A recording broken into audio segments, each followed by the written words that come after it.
Hi friends, welcome back to Chaitra all in one ಲಾಗ್ಗೆ ಎಲ್ಲರಿಗೂ ಸ್ವಾಗತ. ಯಾರೆಲ್ಲ ನನ್ನ ಚಾನಲ್ ನೋಡ್ತಾ ಇದ್ದೀರಾ ಪ್ಲೀಸ್ ಸಬ್ಸ್ಕ್ರೈಬ್ ಮಾಡ್ದಲೇ ಇರೋರು ಸಬ್ಸ್ಕ್ರೈಬ್ ಮಾಡ್ಕೊಳ್ಳಿ ಅಂತ ಹೇಳ್ತಾ, ಸೊ ಇವತ್ತು ಸಂಡೇ ಲಾಗ್ ಇದನ್ನು ತುಂಬ ಲೇಟಾಗಿ ಅಪ್ಡೇಟ್ ಮಾಡ್ತಾ ಇದ್ದೀನಿ. ಸೊ ಸಂಡೇ ನೋಡಿ, ಮಕ್ಕಳು ಮನೆಯಲ್ಲೇ ಇದ್ದರೆ ಸಂಡೇ ಆಯಿತು ಅಂದರೆ ಸೈಕಲ್ ತೊಳೆಯೋದಕ್ಕೆ ಹೋಗ್ತಿರ್ತಾರೆ. ಸೊ ನನ್ನ ಮಗನಿಗೆ ಸೈಕಲ್ ಬಂದು ವೀಲ್ ಸೇಫ್ಟಿಗೆ ಅಂತ ಹೇಳಿ ವೀಲ್ ಹಾಕಿರ್ತಾರಲ್ಲ, ಸೊ ಅದನ್ನು ರಿಮೂವ್ ಮಾಡೋದಕ್ಕೆ ಅಂತ ಹೇಳಿ ಅವ್ರ ಅಪ್ಪನ ಹತ್ರ ರಿಮೂವ್ ಮಾಡಿಸ್ಕೊಳ್ತಿದ್ದ. ಸೊ ಯೂಶ್ವಲಿ ಅವನು ಈ ಥರ ಸೈಡ್ ವೀಲು ನಾವು ತೆಗ್ದಿರಲಿಲ್ಲ, ಹಾಗಾಗಿ ಅವನು ಬೇರೆಯವ್ರದ್ದು ಸೈಕಲ್ ಇಸ್ಕೊಂಡು ಅದನ್ನು ಟ್ರೈ ಮಾಡಿ ಅಂದರೆ ಓಡಿಸೋದಕ್ಕೆ ಸ್ಟಾರ್ಟ್ ಮಾಡಿದ್ದ. ಬಟ್ ಈ ವೀಲ್ ಬೇಡ, ನಂಗೆ ತೆಗ್ದುಬಿಡು, ಅದು ಸಪೋರ್ಟ್ ಇಲ್ದಲೆ ನಾನು ಓಡಿಸ್ತೀನಿ ಅಂತ ಹೇಳಿ ಅದನ್ನು ವೀಲ್ನ ರಿಮೂವ್ ಮಾಡಿಸ್ಕೊಳ್ತಾ ಇದ್ದಾನೆ. ಸೊ ನಮಗೆ ಭಯ ಕೊಡೋದಕ್ಕೆ ಮೇನ್ ರೋಡ್ ಥರ ಇರೋದ್ರಿಂದ ಎಲ್ಲಿ ಯಾರು ಗುದ್ದಿತಾರೋ ಅನ್ನೋ ಒಂದು ಭಯದಿಂದನೇ ಇರ್ತೀವಿ. ಬಟ್ ಆದ್ರೂ ಅವನು ನಮ್ಗೆ ಗೊತ್ತಿಲ್ಲದಲ್ಲೇ ಟೈಮಲ್ಲೆಲ್ಲ ತೊಗೊಂಡು ಹೊರಟೋಗ್ಬಿಟ್ಟಿರ್ತಾನೆ ಸೈಕಲ್ನ.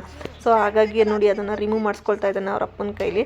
ಅದನ್ನು ಹೈಟ್ ಮಾಡಿಸ್ಕೊಳ್ಳೋದಾಗಿರ್ಬೋದು, ಎಲ್ಲನೂ ಮಾಡ್ಬೋದು. ಬಟ್ ನಾವು ಅವನಿಗೆ ಸಪೋರ್ಟಿವ್ ಆಗಿರಲಿ ಅಂತ ಹೇಳಿ ಹಾಕಿದ್ದು, ರಿಮೂವ್ ಮಾಡಿರಲಿಲ್ಲ. ಬಟ್ ಅದನ್ನ ಕೊನೆಗೂ ರಿಮೂವ್ ಮಾಡಿಸ್ಕೊಂಡ. ನನಗಂತೂ ಭಯ ಆಗ್ತಿರುತ್ತೆ, ಎಲ್ಲಿ ನಾವಿಲ್ಲದೆ ಇರೋ ಟೈಮಲ್ಲಿ ಹೊರಗಡೆ ತೊಗೊಂಡು ಹೋಗಿ ಆಟಾಡ್ತಿರ್ತಾನೆ, ಎಲ್ಲಿ ಬಿದ್ದುಬಿಟ್ಟು ಬರ್ತಾನೋ ಅನ್ನೋ ಒಂದು ಭಯ. ಆದ್ರೂ ಕೇಳೋದಿಲ್ಲ ಹೇಳಿದ ಮಾತು, ಹಾಗಾಗಿ ಬಿಚ್ಚಿಸ್ಕೊಳ್ತಾ ಇದ್ದ ವೀಲ್ನ. ಅಲ್ಲಿ ನಮ್ಮ ಅಮ್ಮರ ಮನೆ ಇರೋ ಸೈಕಲ್ ನೋಡಬೇಕು, ಗುಜ್ರಿ ಮಾಡಾಕ್ಬಿಟ್ಟು ಅನ್ನೋದನ್ನ ಏನು ಮಾಡ್ಬೇಕು ಗೊತ್ತಾ? ನೆಕ್ಸ್ಟ್ ರೀ ಈ ಸೈಕಲ್ ತಗೊಂಡೋಗಿ ಗುಟ್ಟೆಗೆ ಇಟ್ಬಿಟ್ಟು ಸೈಕಲ್ ಕರೆಕ್ಟ್ ಇನ್ನೊಂದು ಕೊಡಿಸು ಅಂತ ಹೇಳ್ತಾನೆ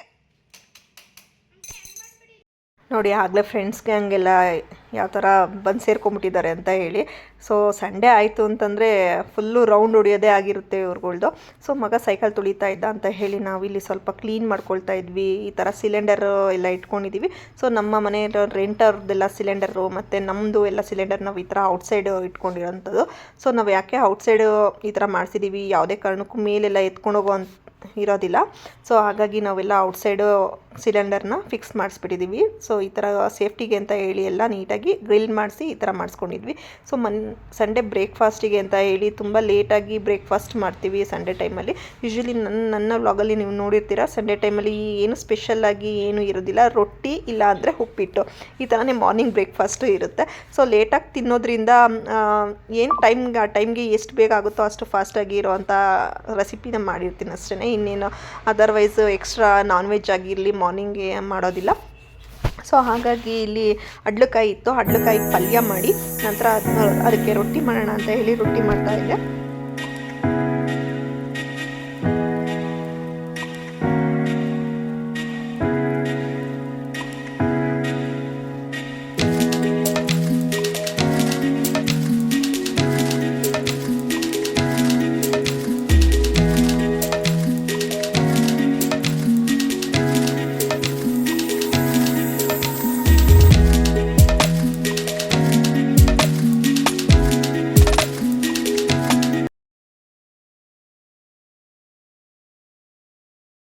ಸೊ ಸಂಡೇ ಏನು ಹೊರಗಡೆ ಎಲ್ಲೂ ಹೋಗೋ ಪ್ರೋಗ್ರಾಮ್ ಇರಲಿಲ್ಲ. ಸೊ ಈವ್ನಿಂಗು ಸ್ವಲ್ಪ ನೆಲಮಂಗ್ಲಕ್ಕೆ ಹೋಗ್ಬಿಟ್ಟು ಬರೋಣ ಅಂತ ಹೇಳಿ ಪ್ಲ್ಯಾನ್ ಮಾಡಿಕೊಂಡು ಮನೆಯಲ್ಲೇ ಸ್ವಲ್ಪ ರೆಸ್ಟ್ ಮಾಡಿ ನಂತರ ನೆಲಮಂಗ್ಲಕ್ಕೆ ಹೊರಟಿದ್ವಿ. ಸೊ ನೆಲಮಂಗ್ಲದಲ್ಲಿ ನಮ್ಮ ನಾದಿನಿಯವ್ರ ಮನೆ ಇದೆ. ಸೊ ತುಂಬ ದಿವಸ ಆಗಿತ್ತು ಹೋಗಿ, ಟೈಮೇ ಇರಲಿಲ್ಲ. ಈ ನಡುವೆ ಫುಲ್ಲು ಮಗಳಿಗೆ ಎಕ್ಸಾಮು, ಮಗನ ಟೆಸ್ಟು ಈ ಥರ ಇದ್ದಿದ್ದರಿಂದ ಹೋಗೋದಕ್ಕೆ ಆಗಿರಲಿಲ್ಲ. ಹಾಗಾಗಿ ಹೋಗೋಣ ಅಂತ ಹೇಳಿ ಹೊರಟಿದ್ವಿ. ನಾನು ಮತ್ತು ಮಕ್ಕಳು, ಹಸ್ಬೆಂಡು 4 ಜನನೂ ಕೂಡ ಸುಮಾರು ಒಂದು 4 o'clock ಹೋಗಿದ್ದು. ಸೊ ಈವ್ನಿಂಗು ಒಂದು 7 o'clock ಆಗಿತ್ತು ಬರೋ ಟೈಮಿಗೆ. ಹಂಗೆ ಅಲ್ಲ ರೀ, ಜಾಗ ಹಿಂಗೆ ಹೋಗೋರು ಹಿಂಗೆ ಹೋಗ್ಲಿ ಅಂತ ಇದು ಕ್ಲೋಸ್ ಮಾಡ್ತಾನೆ ಅನ್ಸುತ್ತೆ. ಮತ್ತೆ ಅಲ್ಲಿ ಹಂಗೆ ಕನೆಕ್ಟ್ ಮಾಡ್ತಾನೆ, ಏನೇನೋ ಹೆಂಗೆಂಗೋ ಮಾಡ್ತಾನಪ್ಪ. ನಾವು ಮಾಡ್ದಾಗ ಗೊತ್ತಾಗುತ್ತೆ ಬಾ.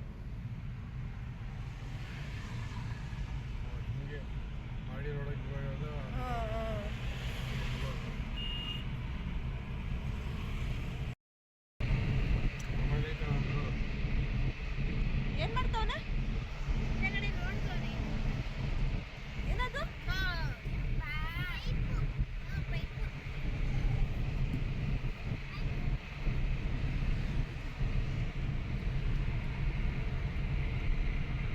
ಸೊ ಮಕ್ಕಳಿಗೆ ಬಿಸ್ಕೆಟು ಮತ್ತು ಚಾಕ್ಲೇಟ್ಸು ತೊಗೊಳ್ಳೋಣ ಅಂತ ಹೇಳಿ ನಿಯರ್ ಬೈ ಮೋರ್ ಹತ್ರ ಬಂದು ಮತ್ತು ಸ್ವಲ್ಪ ಲೇಸು ಆ ಥರ ಎಲ್ಲ ಚಿಪ್ಸ್ನೆಲ್ಲ ತೊಗೊಂಡು ಹೋದ್ವಿ.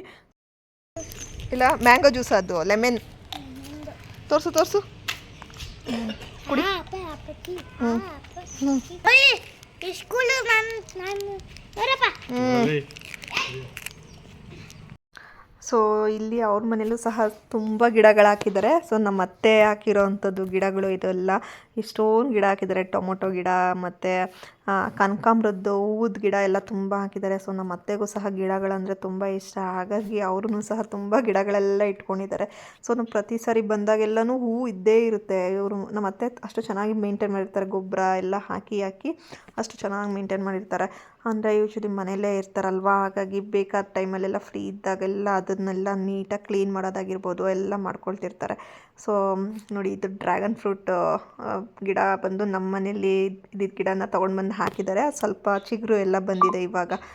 ಸೊ ನಂತರ ಅಲ್ಲಿಂದ ಸುಮಾರು ಒಂದು 7 o'clock ಹೊರಟು ಬಂದುಬಿಟ್ಟು ಸೊ ನೈಸ್ ರೋಡಲ್ಲಿ ಫುಲ್ಲು ಜಾಮ್ ಆಗಿಬಿಟ್ಟಿತ್ತು. ಎಕ್ಸಿಬಿಷನ್ ಶೋ ಇದ್ದಿದ್ದರಿಂದ ಸ್ಟೋನ್ ಎಕ್ಸಿಬಿಷನ್ ಶೋ ಇತ್ತು. ಸೊ ಹಾಗಾಗಿ ನೈಸ್ ರೋಡ್ ಫುಲ್ಲು ಜಾಮ್ ಆಗಿತ್ತು. ಎಷ್ಟು ವೆಹಿಕಲ್ಸ್ ನಿಂತಿದ್ವು ಅಂದರೆ ತುಂಬ ವೆಹಿಕಲ್ಸ್ ನಿಂತಿದ್ವು.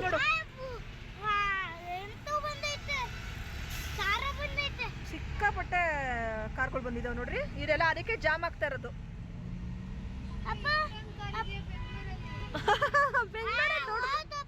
ನೋಡಿ ಎಷ್ಟು ಕಾರ್ ನಿಂತಿದಾವೆ ಅಂತ.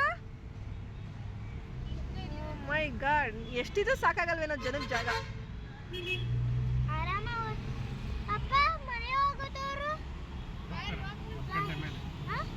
ಅದೇ ಎಕ್ಸಿಬಿಷನ್ ನೋಡ್ಕೊಂಡು ಹೊರಟೋಗ್ಬಿಡ್ತಾರೆ.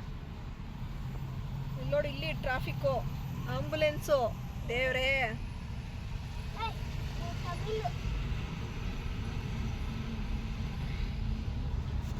ಇದು ಎಲಿಪ್ಯಾಡ್ ಇರ್ಬೇಕಲ್ಲ. ಚೆನ್ನಾಗಿತ್ತು ನೋಡು. ಲೈಟ್ ಎಲ್ಲ ಹಾಕ್ಬಿಟ್ಟು ಮಿಂಚಿಸ್ಬಿಟ್ಟಾರ. ಕಲ್ಲು ಬಿದ್ದೋಗ್ಬಿಟ್ರೆ ಏನ್ ಮಾಡೋದು? ಬಂಡೆ ಕಲ್ಲು, ಗ್ರಾನೈಟ್ ಕಲ್ಲು. ಅಲ್ಲ ತನುಜ್, ಗ್ರಾನೈಟ್ ಕಲ್ಲು ಕಣೋದು. ನೋಡಿ ಎಷ್ಟು ವೆಯ್ಟ್ ಎಲ್ಲ ತಗೊಂಡೋಗ್ತದಲ್ವಾ. ಅಲ್ಲ, ಅದು ಕಟ್ ಮಾಡ್ಬೇಕಾರೆ ಹಂಗೆ ಕಣಮ್ಮ ಕಟ್ ಮಾಡೋದು. ಅಷ್ಟು ಪ್ರೆಷರ್ ವೆಯ್ಟ್ ಇದ್ರೊಳಗೆ ಮೂವ್ ಮಾಡಬೇಕು ಈ ಥರ ಎಲ್ಲ, ಇಲ್ಲಾಂದ್ರೆ ಮಾಡೋಕ್ಕಾಗಲ್ಲ. ಸೊ ಮನೆಗೆ ಬರೋ ಸುಮಾರು ಟೈಮ್ ಆಗಿಬಿಟ್ಟಿತ್ತು. ಸೊ 7-8 o'clock ಆಗಿತ್ತು. ಸೊ ಮಗನಿಗೆ ಇಲ್ಲಿ ನಾನು ಹಾಲ್ ಬೆಂಡೋಸಲ್ಲಿ ತೊಗೊಂಡು ಬಂದಿದ್ದೆ. ಸೊ ಈ ಒಂದು ಹಾಲ್ ಬೆಂಡೋಸಲ್ನ ನಾನು ಪ್ರತಿ ತಿಂಗಳು ಅಥವಾ 2 ತಿಂಗಳಿಗೆ ಒಂದು ಟೈಮು ಈ ಥರ ಹಾಲ್ ಬೆಂಡೋಸಲ್ನ ಹಾಕ್ತಾಯಿರ್ತೀನಿ ಮಕ್ಕಳಿಗೆ. ಮಗಳಿಗೆ ಬಂದು ಟ್ಯಾಬ್ಲೆಟ್ ಕೊಡ್ತೀನಿ, ಮಗನಿಗೆ ಈ ಥರ ಶಿರಪ್ ಕೊಟ್ಟಿರ್ತೀನಿ. ಏಕೆಂದರೆ ಮಕ್ಕಳುಗಳು ಸ್ವೀಟು ಮತ್ತು ಈ ಒಂದು ನಾನ್ ವೆಜ್ ಐಟಮ್ಸು ಎಲ್ಲ ತಿಂತಿರ್ತಾರೆ. ಸೊ ಅವರು ಹೊಟ್ಟೆ ಕ್ಲೀನ್ ಆಗೋದಕ್ಕೆ ಅಂತ ಹೇಳಿ ಈ ಥರ ಒಂದು ಡಾಕ್ಟರೇ ಸಜೆಸ್ಟ್ ಮಾಡಿರ್ತಾರೆ. ಸೊ ಹಾಗಾಗಿ ನಾನು ಇದನ್ನು 2 monthsಗೆ ಒಂದು ಸಾರಿ, 10 daysಗೆ ಒಂದು ಟೈಮು ಈ ಥರ ನಾನು ಈ ಆಲ್ಬೆಂಡಜಲ್ನ ಕೊಡ್ತಾ ಇರ್ತೀನಿ. ಸೊ ಮಗನಿಗೆ ಆಲ್ಬೆಂಡಜಲ್ದು ಬಂದು ಶಿರಪ್ಪು ಅದು ಫುಲ್ಲು ಕುಡಿಬೇಕಾಗುತ್ತೆ. ದೊಡ್ಡವರ ಆದರೆ ಒಂದು ಟ್ಯಾಬ್ಲೆಟ್ಸ್ ಬರುತ್ತೆ, ಅದು ಟ್ಯಾಬ್ಲೆಟ್ಸ್ನ ತೊಗೊಂಡ್ರೆ ತುಂಬಾ ಒಳ್ಳೆಯದು. ಸೊ ನಾವು ಹೊರಗಡೆ ಕರಿ ಐಟಮ್ಸು ಆ ಥರ ಎಲ್ಲ ತಿಂತಾ ಇರ್ತೀವಿ. ಸೊ ಹೊಟ್ಟೆ ಕೆಡೋವಂಥ ಚಾನ್ಸಸ್ ಇರುತ್ತೆ. ಸೊ ಹಾಗಾಗಿ ಈ ಥರ ಒಂದು ಆಲ್ಬೆಂಡಜಲ್ನ ಕೊಟ್ಟರೆ ಮಕ್ಕಳಿಗೆ ತುಂಬಾ ಒಳ್ಳೆಯದು. ಸೊ ದೊಡ್ಡವರು ಸಹ ತೊಗೊಳ್ಳೋದು ತುಂಬಾ ಒಳ್ಳೆಯದು. ಸೊ ನೋಡಿದ್ರಲ್ಲ ಇವತ್ತಿನ ವಿಡಿಯೋ ಏನೆಲ್ಲ ಇತ್ತು ಅಂತ ಹೇಳಿ. ಸೊ ಇಲ್ಲಿಗೆ ವಿಡಿಯೋ ಎಂಡ್ ಮಾಡ್ತಾಯಿದ್ದೀನಿ. Thank you for watching.